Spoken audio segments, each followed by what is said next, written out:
Bonjour à tous, bienvenue et merci de votre présence parmi nous. Aujourd'hui, on voulait partager avec vous notre première analyse en fait, des risques émergents et surtout de leurs conséquences sur le monde assurantiel.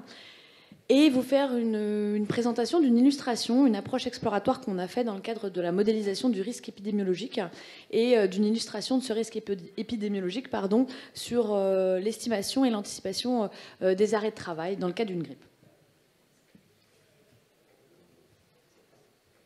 Oui, c'est toi, Élie, qui a la main sur les slides. Merci. Donc déjà, dans un premier temps, on va vous présenter cette première analyse. Donc c'est vrai que ce qu'on constate aujourd'hui... Tu peux passer à la slide suivante, Élie, merci. Ce qu'on constate aujourd'hui, c'est qu'il y a de nombreux risques émergents qui arrivent de plus en plus ces dernières années. Pour n'en citer que quelques-uns, l'un des risques majeurs qu'on voit aujourd'hui, c'est la cyberattaque. Qui d'entre vous n'a jamais reçu de SMS ou de mail vous demandant de saisir votre numéro de sécurité sociale, votre code de sécurité, votre carte bleue, vos informations personnelles pour je ne sais quelle raison, parce que vous deviez payer une amende absolument tout de suite, sinon vous alliez avoir une majoration de 50% alors que vous n'avez pas de voiture sur un PV. Voilà. Je pense que personne dans la salle n'a jamais eu ce type de SMS, de mail qui a vocation à vous faire stresser, à vous faire saisir très très vite vos informations de manière à ce qu'ils puissent les récupérer et puis après vous volez votre identité ou l'argent qu'il y a sur votre compte en banque. Voilà. Donc ça, c'est pour les attaques qu'on peut considérer comme étant des attaques, on va dire, à chaque individu.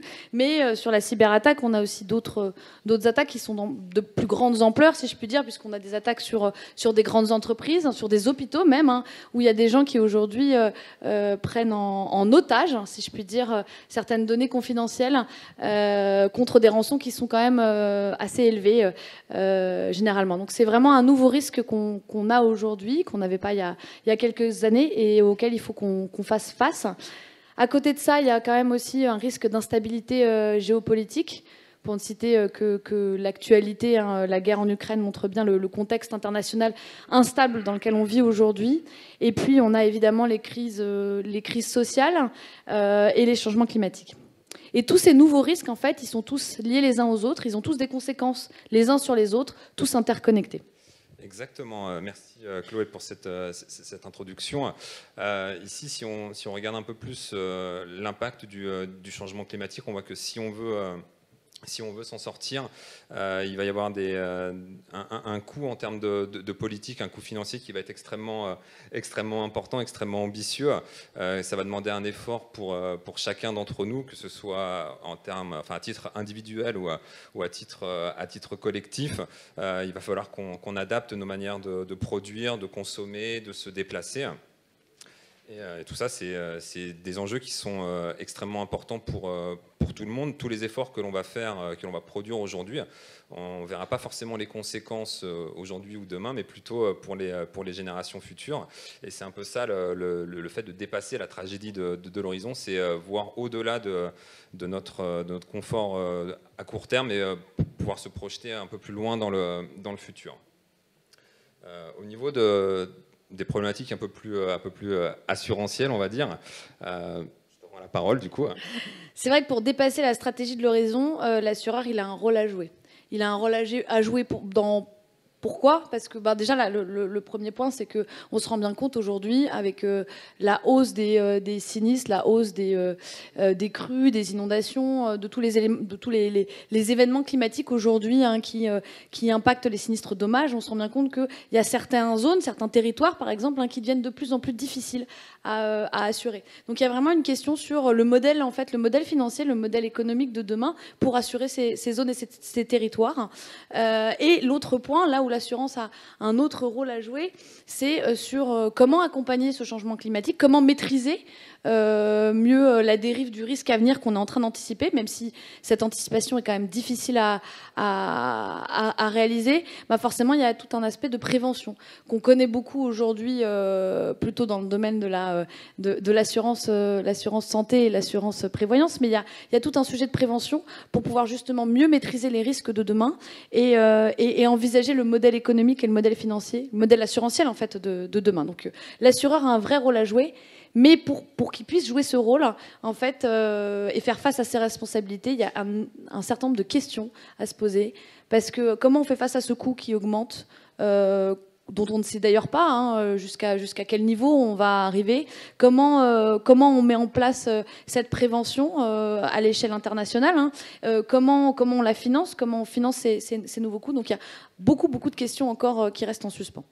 Exactement. Et aujourd'hui, la partie changement climatique, elle est beaucoup vue au travers de l'assurance de biens, mais côté assurance de personnes, il y a encore énormément de choses à faire. On sait que l'impact des gaz à effet de serre va avoir des effets sur la pollution, je dirais un peu sans surprise. Et donc, qui dit pollution dit augmentation des maladies chroniques respiratoires, augmentation de la mortalité, des décès. Les épisodes de canicule qu'on a vécu ces dernières années ou l'été dernier ont des impacts également sur la mortalité. Et tout ça, il faut pouvoir essayer de le comprendre, de le modéliser au mieux pour pouvoir le prévenir du mieux possible, là aussi, encore une fois. Et justement, quand on parle des impacts, on a un peu décrit on voit trois gros pôles. On a la partie risque de transition, donc plutôt la partie actif, et on va plutôt parler ici des signes verts. Alors, je trouve l'expression plutôt sympathique, mais derrière, ce qu'il y a, c'est ce qu'on regarde, c'est les événements climatologiques, le réchauffement climatique et l'impact que ça va avoir sur les marchés, sur l'économie, sur le bilan des compagnies, et plus particulièrement des compagnies d'assurance. Et pour citer un des exemples, on peut prendre celui des actifs échoués, des actifs qui vont se déprécier à cause de nouvelles modes de production, de consommation, des changements de réglementation, et tout ça, ça peut peser sur le bilan des compagnies de manière indirecte par rapport à toute la problématique du réchauffement climatique. Sur la partie des risques non-vie, le point de la modélisation, il est déjà plutôt bien adressé depuis plusieurs années. Les modèles de marché sont en place, ils sont connus, ils sont reconnus même. Ils sont régulièrement mis à jour par des nouvelles données, des nouvelles études. Et même s'il existe toujours de l'incertitude sur l'intensité des nouveaux événements qui vont survenir, la fréquence de ces événements, c'est un risque qui est à peu près maîtrisé. Et en termes d'incertitude, va rester les coûts de reconstruction, par exemple. Dans le passé, quand votre maison était détruite suite à un cyclone, une tempête ou que sais-je, on reconstruisait à l'identique avec les mêmes matériaux ou presque. Aujourd'hui, avec les nouvelles réglementations, les nouveaux besoins, les coûts de reconstruction pourraient être un peu plus élevés parce qu'on va aller chercher des matériaux plus neutres en carbone. Il y a des nouvelles réglementations sur la sécurité pour faire face aux tremblements de terre, aux inondations, aux grêles, à la sécheresse et autres. Et tout ça, ça peut avoir des effets sur le montant des sinistres qui ne sont pas forcément bien connus aujourd'hui et bien maîtrisés à date. Alors sur la partie vie, merci Yann pour cette présentation sur les risques non-vie et les risques de transition. Sur les risques vie, donc on a des impacts qu'on voit à court terme. On se rend bien compte depuis quelques années que avec le réchauffement climatique, notamment les épisodes caniculaires qu'on a connus, forcément on constate une hausse des décès pour les personnes les plus fragiles et aussi une hausse en fait des arrêts de travail. Mais à plus long terme, évidemment, les impacts sont bien plus importants. On commence à en avoir une idée un petit peu en termes d'impact, mais c'est quasiment impossible aujourd'hui de pouvoir mesurer le coût réel total des impacts du réchauffement climatique sur la santé des gens et sur la morbidité aussi des personnes. On a du coup, c'est vraiment un sujet assez difficile aujourd'hui d'anticiper ces éléments parce qu'on n'a pas du tout de données, en fait, pas suffisamment de données pour pouvoir travailler sur le sujet. À contrario, on va dire, de la partie non-vie où aujourd'hui il y a un peu plus de données, un petit peu plus d'historique. Sur la partie vie, on a très peu de profondeur et de données pour pouvoir analyser et anticiper l'impact global. Donc si on ne cite que quelques exemples, rien que l'augmentation par exemple de la pollution atmosphérique, on sait aujourd'hui que ça a des conséquences sur les maladies respiratoires et donc ça va développer de plus en plus de maladies chroniques respiratoires. Mais aujourd'hui on est incapable de mesurer le volume que ça va engendrer comme maladie et les conséquences à long terme en termes de morbidité et notamment en termes de coûts. Donc on sait bien que le réchauffement climatique a des incidences à court terme qu'on constate déjà, autant sur les risques non-vie que sur les risques vie, et aussi à long terme avec un impact de plus en plus important sur le dommage avec des épisodes de plus en plus fréquents de canicules, de tempêtes, d'inondations, de grêle, mais également sur les risques vie, avec les impacts à court terme qu'on commence à mesurer, mais surtout les impacts à long terme qu'aujourd'hui il est quasiment, il est très compliqué d'anticiper, d'avoir une bonne vision. Du coup, forcément, dans ce cadre-là, en tant qu'actuaire, ce qu'on se dit, c'est qu'on a besoin en fait d'essayer de réfléchir à une modélisation pour essayer d'anticiper au mieux en imaginant un certain nombre de scénarios et pour pouvoir avoir une vision, on va dire, une estimation d'une fourchette de ce que ça pourrait impacter et le coût que ça pourrait représenter. Donc c'est là que ça nous a semblé, on va dire, nécessaire de travailler sur la construction d'un modèle pour pouvoir anticiper ces différents risques. Et on s'est concentré du coup, parce que comme on l'a dit avant, l'impact le changement climatique, ça engendre beaucoup d'impacts sur beaucoup de secteurs différents. Donc on s'est concentré sur le risque épidémique et les impacts que ça pouvait avoir, notamment sur un cas illustratif qu'on vous présentera par la suite. Et dans ce cadre-là, on a fait une approche exploratoire pour construire un modèle que Élie et Yann vont vous présenter avec les différentes méthodologies utilisées et les processus de calibration. Et on finira par une illustration pratique sur le monde assurantiel. Merci Chloé. Donc, comme vient de dire Chloé, ces multitudes de risques émergents, elles entraînent un besoin de modélisation assez fort pour les acteurs de l'assurance. Et donc l'objectif de l'approche exploratoire qu'on va vous présenter par la suite, concentrée sur le risque épidémique, elle a pour but de faire ressortir des problématiques que pourrait rencontrer un actuaire dans le cadre de la modélisation de ce risque, en espérant pouvoir mettre en évidence des problématiques de fond plus globales sur la modélisation des risques émergents dans un cadre plus général. Donc je vais laisser Élie vous présenter d'abord le risque épidémique, puis des composantes de cette étude qui sont en grande partie tirées des travaux de son mémoire. Merci Yann. Donc il est vrai, depuis la pandémie de Covid-19, les épidémies ou les pandémies, elles sont indéniablement au cœur des préoccupations mondiales. Pour n'en citer que quelques-unes qui ont sévi, on a la grippe espagnole qui a eu lieu pendant la Première Guerre mondiale et qui a eu un très lourd bilan humain. Les grippes asiatiques de Hong Kong, elles ont sévi pendant la seconde moitié du XXe siècle. Et la grippe saisonnière, elle a un impact un peu plus faible en termes de conséquences directes, mais sa récurrence en fait une maladie qui est très surveillée et qui a un impact cumulé qui est, mine de rien, assez important. Les enjeux assurantiels qui y sont liés, donc ils sont variés et ils sont très divers. On a par exemple le chômage, la perturbation des marchés financiers, la perte d'activité, entre autres.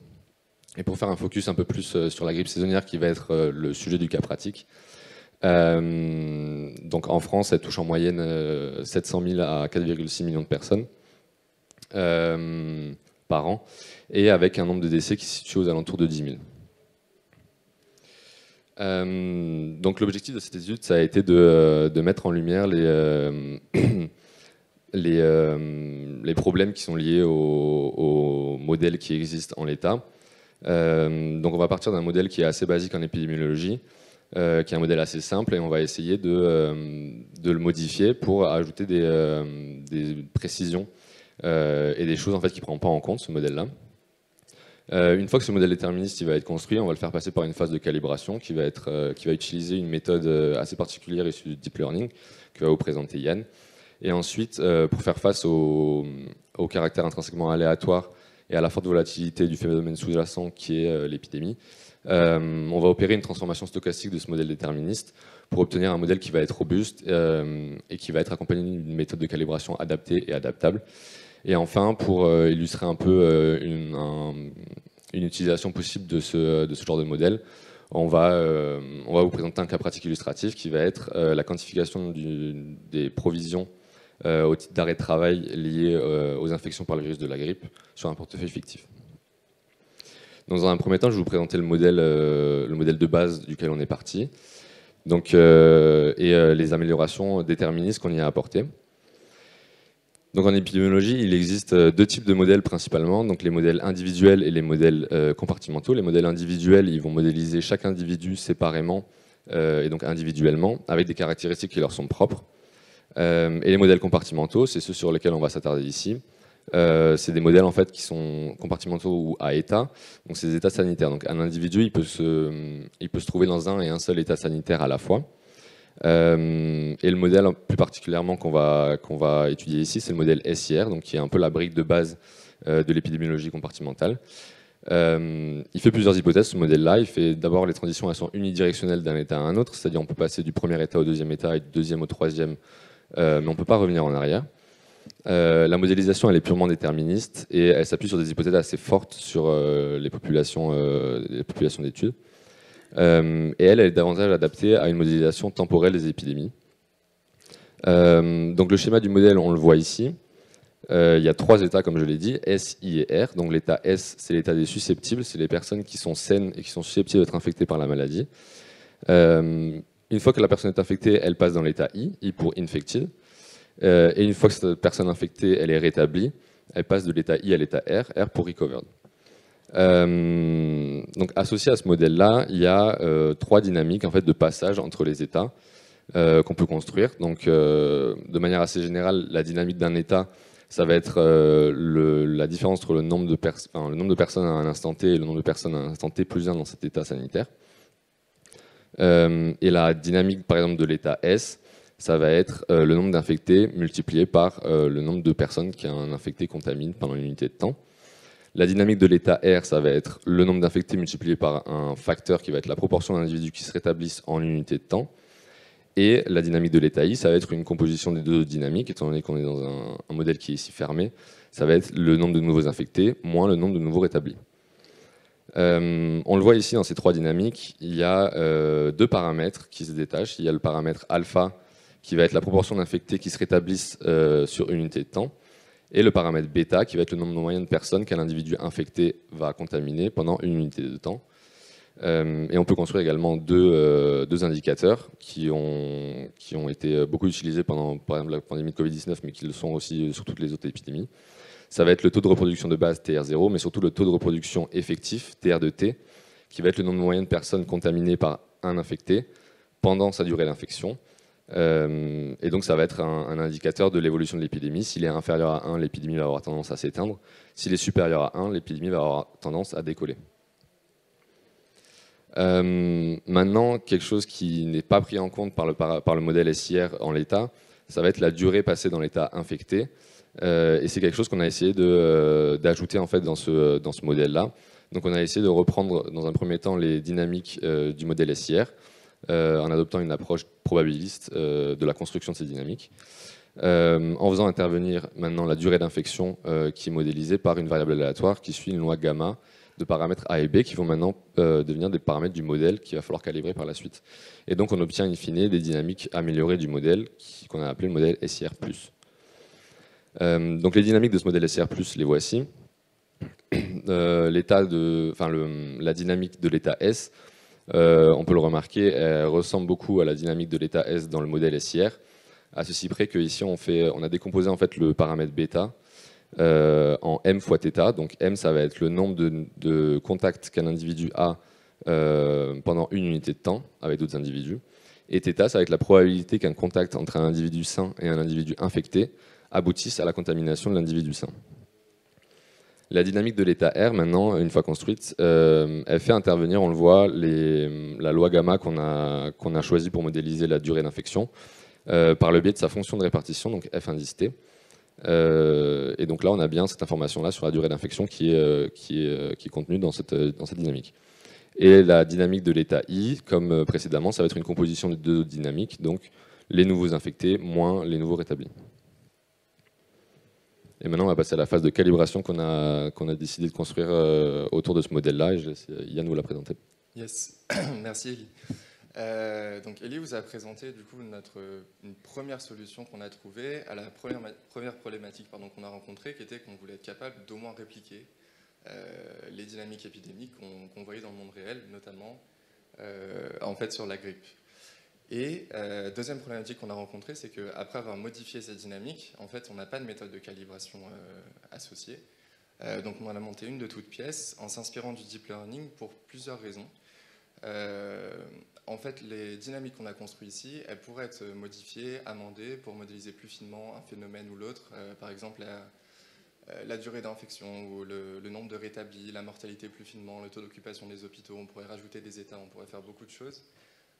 Ici, on n'en avait pas besoin, donc on ne l'a pas fait, mais il faut avoir en tête que la modélisation épidémiologique, comme la modélisation de la plupart des risques émergents, c'est une modélisation au besoin. C'est-à-dire qu'on regarde la fin du problème, donc on veut évaluer l'impact sur tel problème, et on va du coup monter un modèle qui modélise uniquement ce point-là.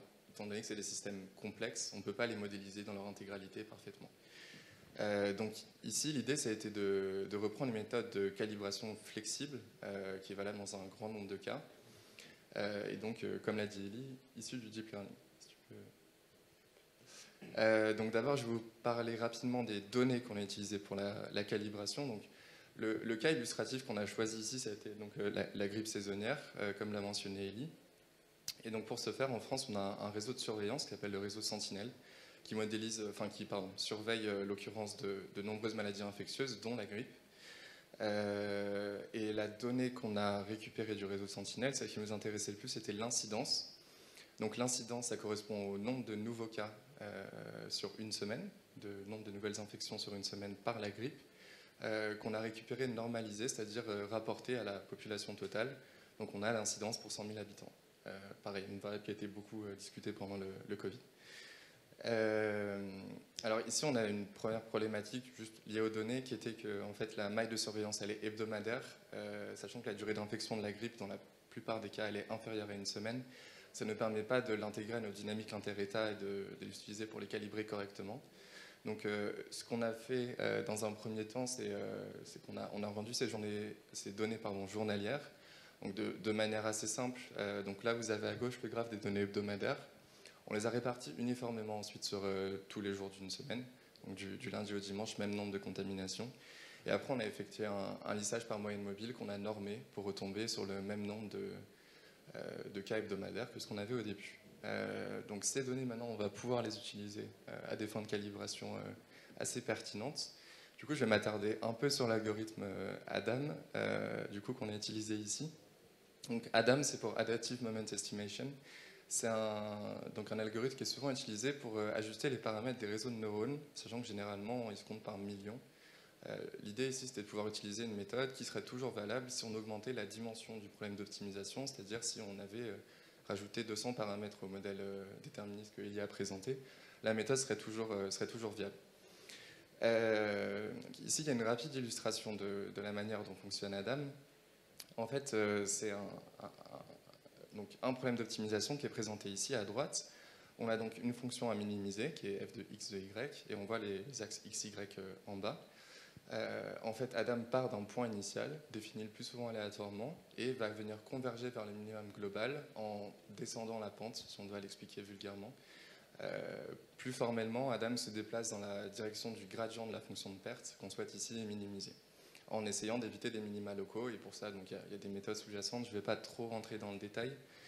Mais donc ici, c'est l'idée. La fonction de perte qu'on va venir nous minimiser, c'est la prédiction que fait notre modèle épidémiologique pour un jeu de paramètres donnés.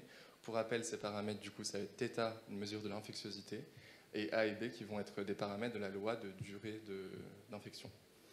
Et donc, on va venir calculer l'écart quadratique entre ce que prédit notre modèle et les données réelles, jusqu'à ce qu'on tombe jusqu'à ce qu'Adam converge vers des paramètres qui nous vont bien.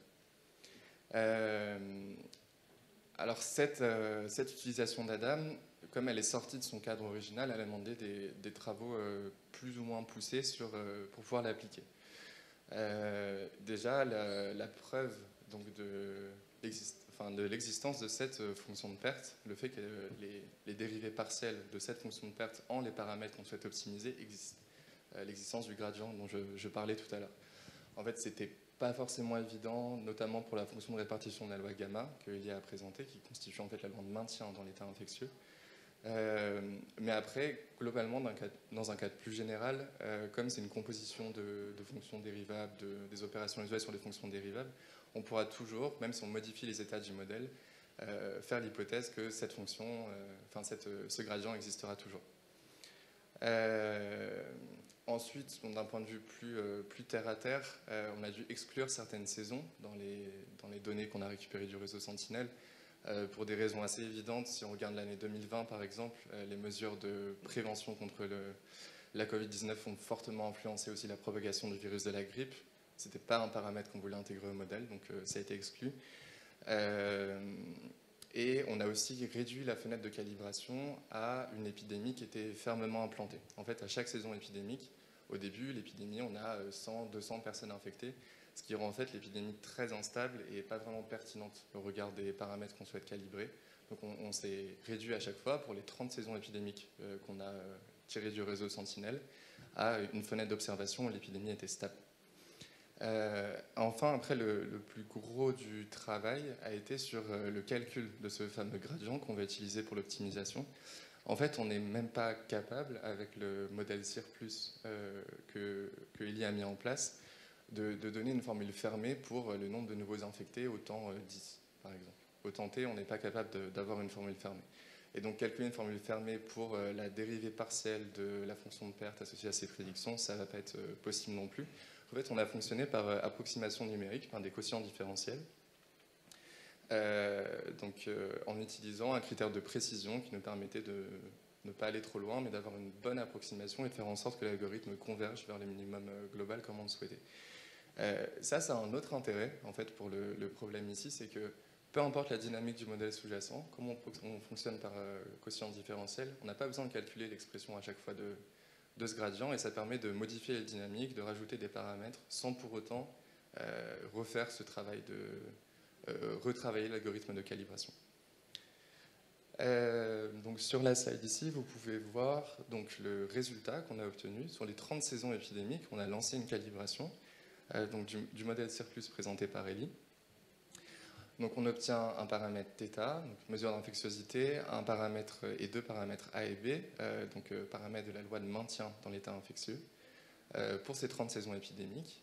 Et en fait, ce qu'on a fait par la suite, puisqu'on ne voulait pas retenir un jeu de 30 paramètres, mais un unique jeu, c'est de retenir le jeu de paramètres qui minimisait l'écart quadratique global entre les prédictions du modèle et toutes les saisons épidémiques comme jeu de paramètres final. Et donc c'est celui de la saison 1985 que vous pouvez voir représenté sur le graphe à droite. Donc vous avez la courbe plus épaisse en bleu au milieu qui correspond à la prédiction du modèle CIR+ calibré sur la saison 1985. Et donc les autres courbes qui correspondent aux données brutes Sentinel non retraitées correspondent donc à l'incidence sur chaque saison épidémique. En l'occurrence, c'est à gauche pour eux. C'est à gauche pour eux. Non.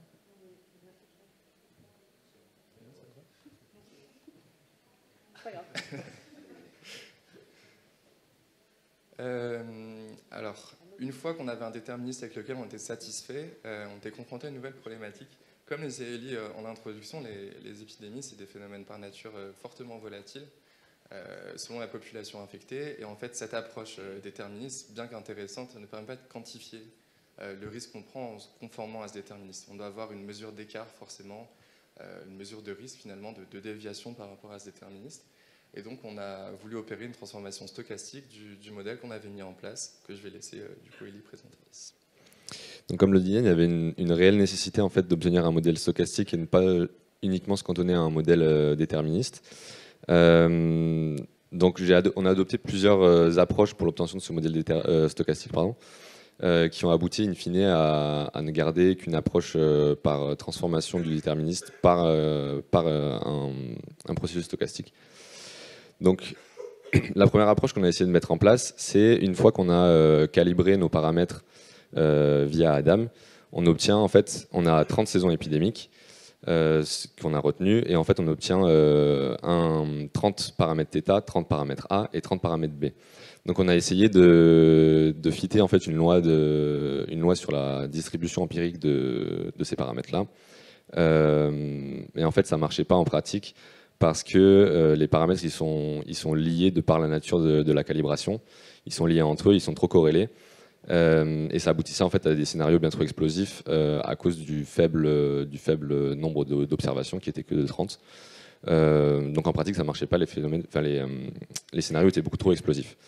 La deuxième approche ça a été en fait d'introduire directement une composante stochastique au sein même des dynamiques du modèle. Donc ici, en partant du déterministe, que je le rappelle ici, ça a été d'ajouter un processus stochastique epsilon t pour essayer de quantifier cette composante aléatoire. Et à partir de ça, on a fait 2 tentatives. La première, ça a été de se ramener au déterministe en espérance, parce que le déterministe, on aimerait bien que ça constitue le scénario central de notre stochastique. Et en fait, on n'arrivait pas à obtenir une formule exploitable. Et on n'arrivait pas en fait à se ramener au déterministe en espérance à partir de stochastique. Et donc ça nous a contraint d'abandonner cette tentative-ci. Et la seconde tentative, toujours à partir de cette introduction d'un processus stochastique au sein même des équations du modèle. La deuxième tentative, ça a été d'essayer de... On sait à ce stade-là qu'on ne va pas se ramener au déterministe en moyenne. Et donc on a essayé en fait d'obtenir une formule de récurrence, une transformation en fait du stochastique en t pour l'obtenir en t plus 1. Et en fait, les seules 3 premières itérations pour t égale à 0, t égale à 1, etc., jusqu'à 3, ça nous fournissait en fait des formules qui étaient bien trop importantes et bien trop difficiles. En fait, la transformation n'était pas du tout identifiable seulement pour les 3 premières valeurs de t. Et donc, ça nous a contraint aussi également ici à abandonner cette tentative-là.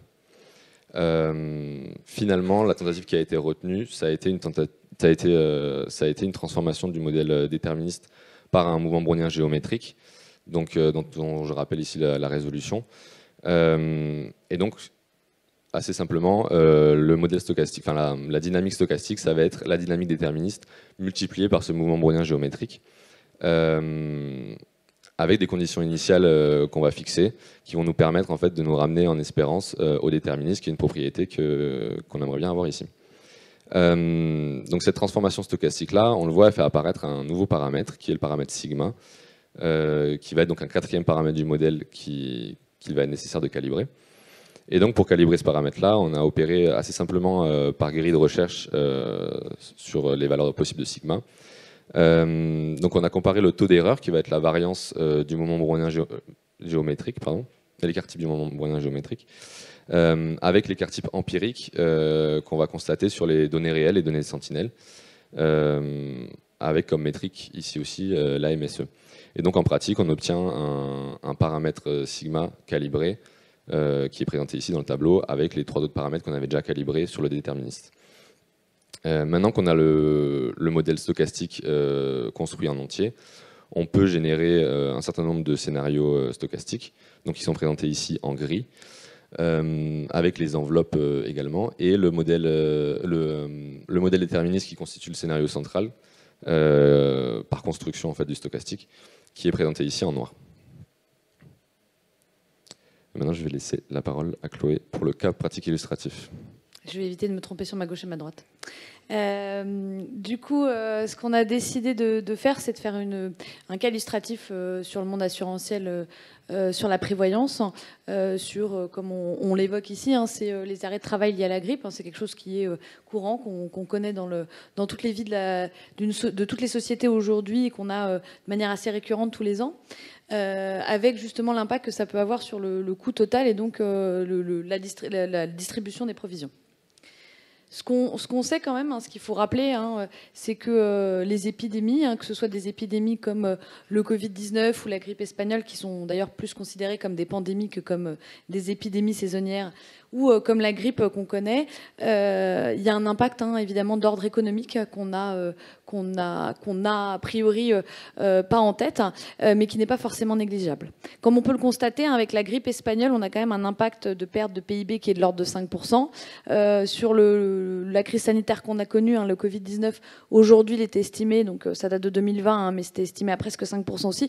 Donc c'est vraiment des impacts sur le PIB qui ne sont pas du tout négligeables et sur du coup le contexte économique, on le voit même même encore aujourd'hui, hein, sur la crise économique qui a été induite par cette crise sanitaire. Mais ce qu'on constate aussi, c'est que les grippes, les autres types de grippes, on va dire qu'on pourrait considérer comme moins importantes, comme la grippe saisonnière, la grippe asiatique aussi, ou la grippe de Hong Kong, où on voit des chiffres là où on a quand même des impacts sur le PIB qui sont de l'ordre de 1 à 2%, ce qui ne peut pas être considéré comme négligeable aujourd'hui, hein, d'ordre en termes d'impact économique. Si on prend juste l'exemple de la grippe saisonnière avec un chiffre, hein, pour un exemple sur 2015, on voit que l'impact il était de 1 milliard, qui représente en fait quasiment rien sur le PIB aujourd'hui français, par rapport à ce qu'on a pu voir sur les autres exemples de grippe.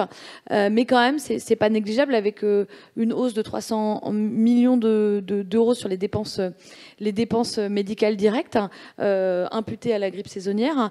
Et sur la partie, on va dire, arrêt de travail, compensation des pertes de revenus, on a un impact qui est à la hausse de 700 millions d'euros, qui est compensé et pris à charge en partie par l'assurance maladie, qui augmente encore le déficit à hauteur de 300 millions d'euros et à hauteur de 400 millions d'euros, donc encore plus par les employeurs et par les organismes assurantiels complémentaires à l'assurance maladie.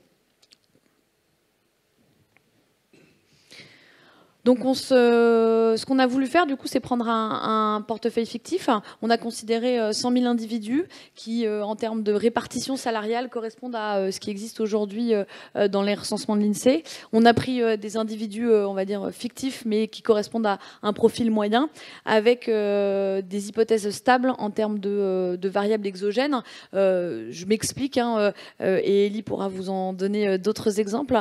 C'est par exemple en considérant que le nombre de personnes infectées est stable et ça ne change pas en fonction d'un individu à l'autre. Pareil pour la durée d'infection, elle est toujours inférieure à 38 jours. On est parti sur la couverture arrêt de travail avec 100 délais de carence et qui a objectif de compenser 100% du salaire de base, donc vraiment sans perte de revenus, avec intervention de la sécurité sociale, mais également de l'employeur et de l'organisme assurantiel en tant que complémentaire. Maintenant, à partir du modèle donc stochastique qu'on a construit tout au long de cette présentation, il est possible en fait sur le portefeuille fictif, après attribution d'un salaire, de simuler un certain nombre de fois des épidémies grippales. Et en fait, le modèle en lui-même, il va nous fournir le nombre de nouveaux infectés et le nombre de nouveaux rétablis à chaque instant T, qu'on va ensuite redistribuer dans le portefeuille selon certaines pondérations. Et in fine, on va être en mesure de quantifier en fait la charge en termes de maintien de salaire que va représenter cette épidémie grippale sur le portefeuille fictif. Et maintenant, en simulant un certain nombre de fois des épidémies, et on va obtenir en fait une distribution de cette charge-là.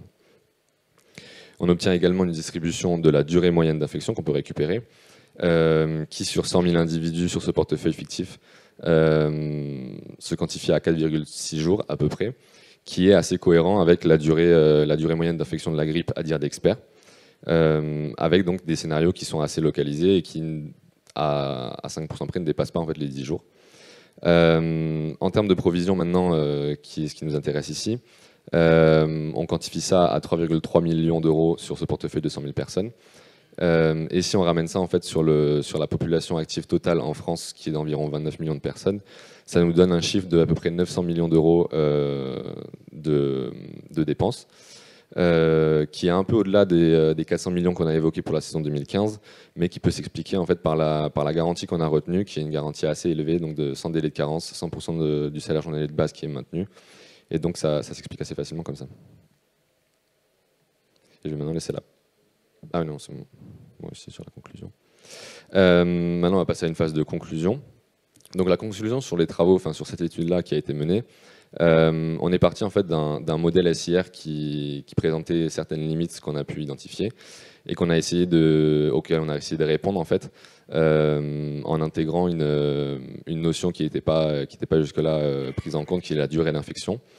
Ensuite, on a accolé à ce modèle déterministe un processus de calibration qui est adapté et qui est adaptable surtout, et c'est très important pour la suite, à l'ajout de paramètres ou d'états dans le modèle.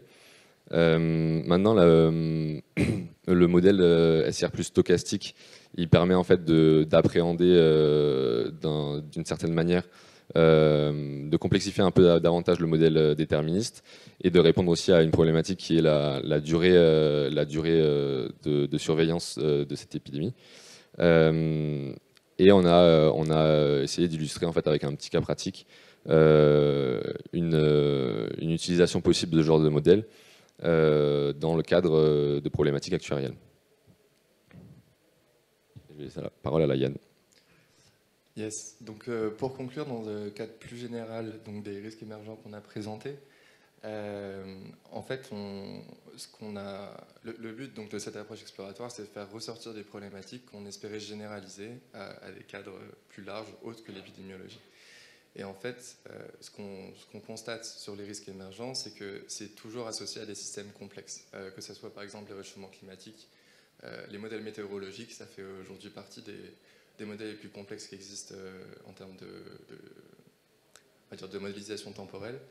On retrouve aussi sur des problèmes sur l'épidémiologie, on retrouve ça sur notamment la modélisation du risque cyber. Enfin, c'est toujours donc, des modèles complexes qu'on est obligé en fait, de scinder si on souhaite évaluer l'impact du réchauffement climatique sur la hauteur d'eau en Floride. On aura un modèle spécifique pour ça. Mais en fait, on n'est pas capable de modéliser le système dans son intégralité. C'est ça l'idée ici. Ça entraîne un besoin de modélisation du coup croissant, parce qu'on a, pour prendre en compte l'intégralité des impacts d'un phénomène sur un panel de garanties relativement large ou de produits relativement large, en fait, on est obligé d'en construire plusieurs. Ça introduit un problème de cohérence entre ces modèles, déjà dans le cadre de la construction. Et en fait, ce qu'on se rend compte aussi, c'est que malgré une collecte de données qui est de plus en plus efficace sur ces risques émergents, je pense par exemple au cyber, où maintenant on a des bases relativement établies et une meilleure compréhension du fonctionnement de ces attaques, en fait, on n'a pas pour autant des modèles exploitables côté assurantiel parce que en fait, on ne peut pas utiliser les modèles qu'on utilise visuellement en assurance. En fait, il faut toujours il faut toujours faire des travaux spécifiques. Donc, un besoin de modélisation qui est croissant et donc dispersé de par la multitude de modèles à mettre en place. On a aussi des besoins qui sont relativement spécifiques en assurance. En fait, on a des contraintes, notamment, je pense, donc, par exemple, sur un problème de tarification où on souhaite quantifier l'impact qu'aurait eu la grippe, par exemple, sur notre garantie arrêt-travail, si on se ramène au cas pratique qu'on a traité.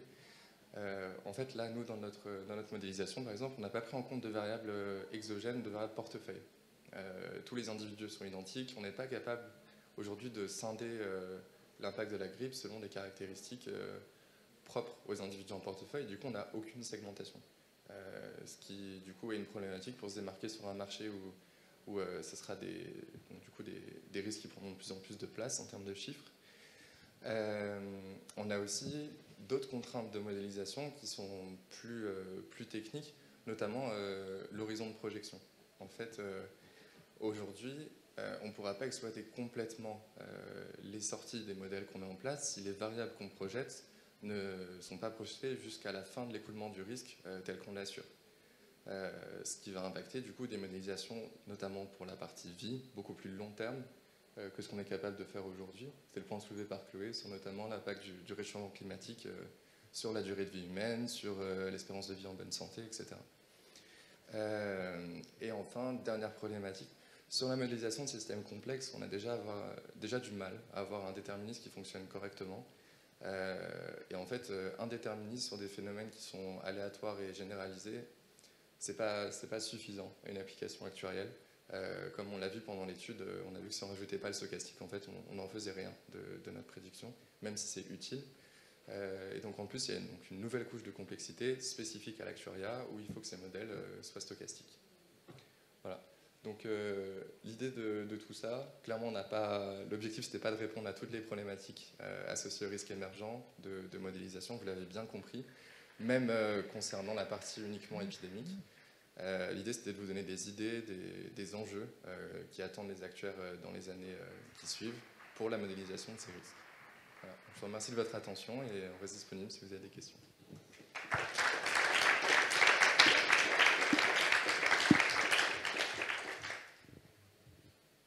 qu'il y a des questions?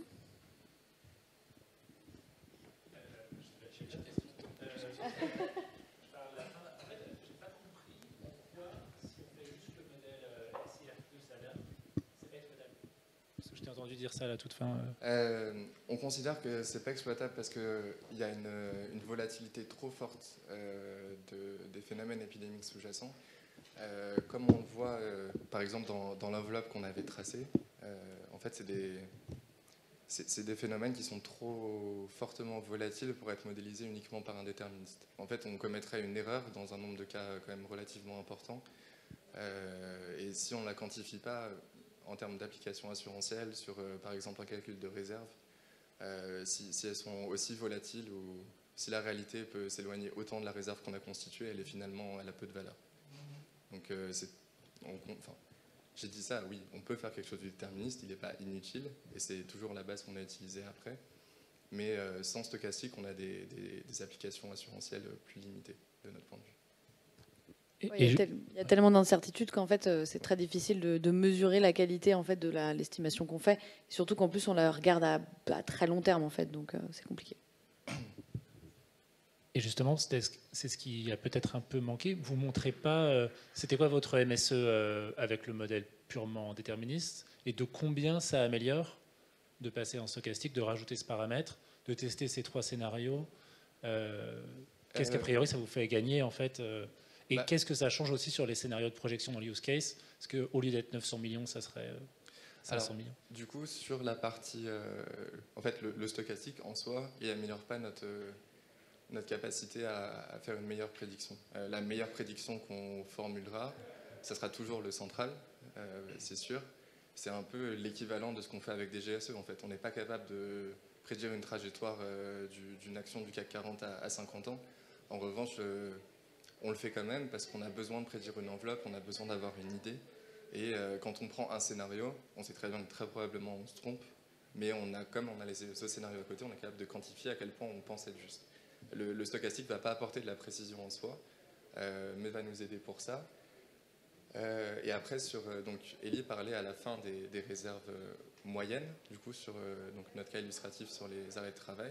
Donc c'est du coup la moyenne de ce qu'on a obtenu comme charge pour tous les scénarios. On avait une distribution issue de ça. Ça nous permet du coup d'opérer des transformations non linéaires à partir de nos scénarios pour quantifier du coup des phénomènes.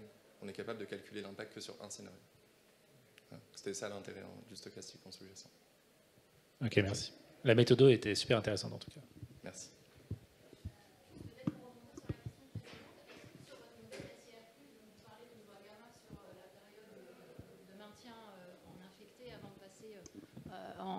Dans la case retirée, mais finalement vous ne mettez pas cette loi, vous mettez juste la fonction de répartition. Si dans ce modèle directement on mettait des tirages aléatoires de cette loi-là, ça vous ajouterait de l'aléatoire, je veux dire, puisque c'est ça qui est derrière.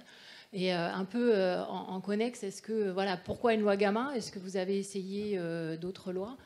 Et je finis juste pour rebondir sur votre conclusion, parce que je suis très attachée au risque cyber. Et le risque cyber, pour moi, la principale difficulté, c'est les données. On a pas mal de modélisations qui peuvent être aussi, bien sûr, approfondies. Mais pour moi, les données sont vraiment extrêmement critiques en cyber. Et malheureusement, je pense vu qu'en plus le risque bouge beaucoup, on n'en a pas vraiment suffisamment pour pouvoir bien alimenter nos modèles. Donc la question données en cyber reste encore, à mon avis, extrêmement critique, plus qu'en épidémiologie, où là, on a quand même des données d'épidémiologie avec justement le réseau Sentinelle que vous mentionnez, bien adapté. Peut-être une généralité qui ne s'applique pas trop au cyber, du coup. Sur votre question sur la loi Gamma, du coup, il y a deux points sur la loi de maintien. En fait, sur le déterminisme, on voit dans la dynamique de transition de l'état recovered que effectivement, il n'y a que la fonction de répartition qui intervient parce que en fait, ça correspond à un calcul d'espérance. Donc, on ne fait pas de tirage ici puisque notre déterminisme correspond du coup à l'espérance de ce qu'on pourrait avoir suite à ces dynamiques. On fait en revanche un tirage quand on fait l'application sur le portefeuille. Donc, en fait, quand on fait notre application sur le portefeuille, on passe d'un modèle macro, donc on a une population, et on réfléchit en nombre de nouveaux rétablis, par exemple. Si on doit l'appliquer à un portefeuille, ce nombre de nouveaux rétablis, on doit l'assigner à des individus. Et donc pour ce faire, par exemple sur la durée d'infection, là effectivement on fait un tirage à partir de la loi Gamma qu'on a calibrée, et en fait en fonction de la loi de répartition qui est déjà donnée dans les dynamiques, pour se ramener à une échelle du coup qui n'est plus macro mais qui est individuelle. Je ne sais pas si ça répond à votre question. Ça marche. Il y a le déjeuner juste après, donc si vous voulez approfondir certains points, surtout n'hésitez pas. Je ne sais pas s'il y a d'autres questions ou si vous avez tous envie peut-être d'aller déjeuner. Et en tout cas, si vous avez d'autres questions, n'hésitez pas à venir nous voir pendant le déjeuner, il n'y a pas de problème. Voilà. Merci beaucoup de votre attention. Très bonne journée.